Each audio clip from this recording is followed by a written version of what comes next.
Following David Cameron's rousing speech on April the 12th, he talked to some journalists. I said then I think I will be back in Loughborough. So good to come back early on during the campaign and do everything I can to support Nicky. He's obviously got a very active campaign, a lot of people on the streets, so impressive, quite an army out there. So what makes, in your opinion, what makes Nicky different to Andy Reid, who obviously has been here for 13 years now? Well, I think we need change, and what I was talking about out there is not just change in policies, but also change in the whole way we do politics, to end this sort of bossy, top-down, we-know-best approach, and actually give people more power and control over their lives. And also over the issue of expenses, I think it's a thoroughly good thing that there's going to be a whole lot of new MPs coming into Parliament, who will be coming into Parliament having promised their electorates to do things differently. And we really do need to make sure that this new Parliament is as far away as possible from the old Parliament. And the exciting thing from the Conservatives' point of view is there's so many MPs retiring, there's so many new candidates coming in, there's going to be a whole army of people who want to do politics in a different way in Parliament and looking moving on. Are you urging people to vote on local issues or national ones? Well, I think it's both. People will vote on the issues they choose to vote on, but the key thing for people to understand is if you want change, if you want a choice between 5 more years of Gordon Brown and real change, you have to vote Conservative, because that's the way to get change. And this key line here about 5 more years of Gordon Brown, it's led to some people saying that it's the most presidential style general election campaign we've ever had. Would you agree with that, and would that be in your benefit? No, I don't think so. I mean, I think it's both people voting for a local member of Parliament, that's very important. Also nationally, they're voting for a team. They're voting for a team with people like George Osborne and Ken Clarke and William Hague and Caroline Spellman. It's a team.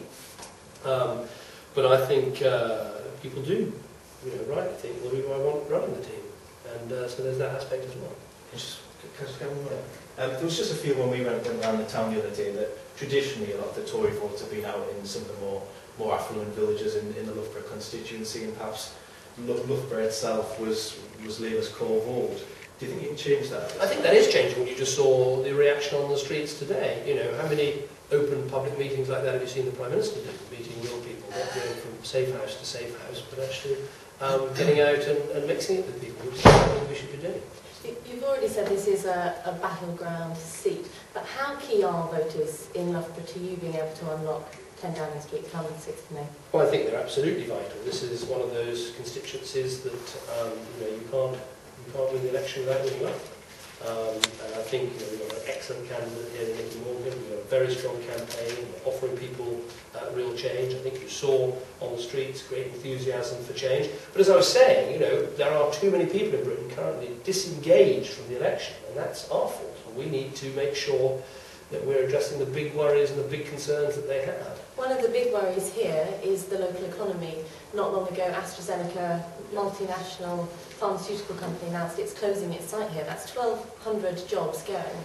What can the Conservatives, and more specifically Nicky Morgan here in Loughborough, do to rescue Loughborough, do to help Loughborough stay above board when jobs, 1,200 jobs are going? Well, obviously the first thing is we must avoid this crazy national insurance increase, which will hit every job in Loughborough over £5,700. I mean, it's the worst thing to do when you're coming out of recession, is to tax jobs and tax employment.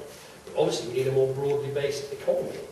We need to get new businesses started, and I know Nicky will be supporting our emergency budget, which will cut national insurance on new jobs and new businesses, that will cut rates of corporation tax for small and large companies. We're also going to open up the whole of government procurement to the small and medium-sized enterprises that are our future. Obviously, the changes with AstraZeneca are having a big impact on the area, and it's difficult to find really big employers like that in the future that we face. But I think a lot of the growth will come from small and medium-sized enterprises, and it's those we've got to encourage and get moving. Here in Loughborough, you need to overturn a Labour majority of just under 2,000 votes. How confident are you that people here are going to help you do that? Oh, I'm never complacent. I mean, I believe we can do it. I think we've got the candidate, we've got the team, we've got the message. We're campaigning very, very hard. I was asking Nicky, have you got all your leaflets out? And she'd done all that already. So there's huge enthusiasm. We want to bring change. But in the end, it will be up to people in Loughborough. And I think we've We've got all the ingredients of what's required. And we've got another key margin on here, North West Leicestershire. Can we expect to see you a few more times over the next few weeks? You will certainly see me in the East Midlands. I've already, I think, compared with what the other party leaders have done, I've already been in Wales, in Scotland, in the southwest, in Birmingham, in Bolton, in Kent, this morning in Reading, in West London, and now in the East Midlands. So I think I'm ticking them off. Any questions? Okay? Questions you've got? Brilliant. Thank you very much. Can I just ask one more? Sorry. One of the main problems is a lot of people out there are saying they're not going to vote Yes. because they don't want Conservatives and they don't want Labour at the moment and they don't think the Dems are going to get in. What would you say to encourage them to actually get out there? What I was trying to say out there was that I recognise how many people are disengaged from the campaign, and I think part of that is because the anger of expenses hasn't subsided, and we need to demonstrate to them that things really will be different if we get back. That's the first point. The second point is that we're going to do politics in a different way. I think people they've heard so many promises, they've heard so many times that everything is going to get better. And we are being much more honest about this and saying, look, real change is not just what politicians do to you, it's what we all do together. You know, if we all pull together, we can actually crack problems like schools and crime and social breakdown, but only if we all not just vote for a new government, but actually join in with a new government. That, I think, is absolutely key. You'll be hearing a lot about that tomorrow. Just one final one. You mentioned Labour's postcards, which were targeted at cancer patients, we believe, so far. With the election being so close, do you think this could descend into one of the dirtiest general elections we've seen? Well, I just think that was a misjudgment, and I just think, you can see from the reaction of some of the people who've had those cards, they were just appalled. And I think that, if you ever lapse in taste and judgment like that, the best thing a government can do is withdraw the cards and apologise. Look, I'm sure this will be a hard-fought campaign, and we're all